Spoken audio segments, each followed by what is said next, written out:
We are here at St. Joseph Shrine in downtown Detroit.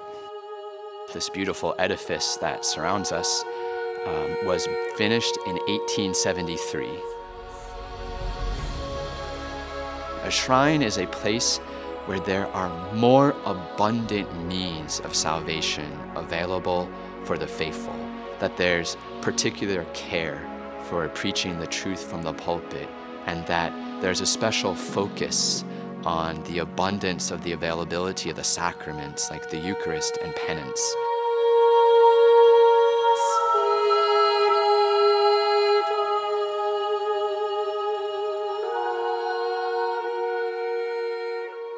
The Institute of Christ the King, Sovereign Priest, came to St. Joseph at the Archbishop's invitation in October of 2016. We're very grateful to the Archbishop's large vision.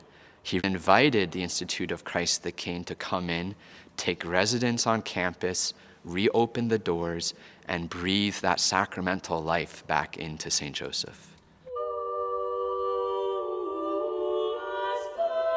And one of the charisms of the Institute of Christ the King is our devotion to the traditional Latin Mass and be able to administer all the sacraments in the extraordinary form.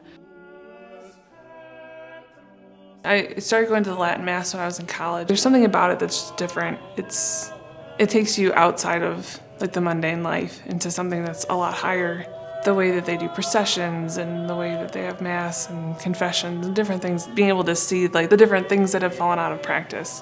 Doing the CMB on the doors for Epiphany and like house blessings and wine blessing every year and Candlemas and things like that. It's like things I never knew about. Before the Institute of Christ the King arrived at St. Joseph, I was kind of bouncing around at different parishes around the Detroit area. It's such a beautiful parish, and it's always been one of my favorites, and there was a community starting there that I was really interested in becoming a part of. We are a downtown church. We are across from Eastern Market.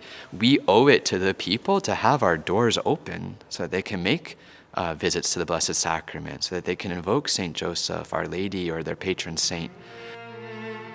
As we celebrate this month of St. Joseph, this novena to St. Joseph, this feast of St. Joseph, being a shrine to St. Joseph, now providentially it happens in the context of the year of St. Joseph being declared by our Holy Father. This year, St. Joseph marks the 150th anniversary of him being declared patron of the Universal Church.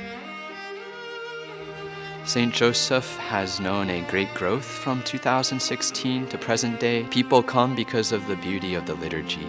People come because of the availability of the sacraments and the accessibility of the clergy. People come because they're edified by the beautiful music program that lifts up their soul. People come because catechism is taught multiple times a week by the priests themselves. People come for all these reasons and so many more. And I think that's why you'll be able to ask any soul and they'll give you a particular reason.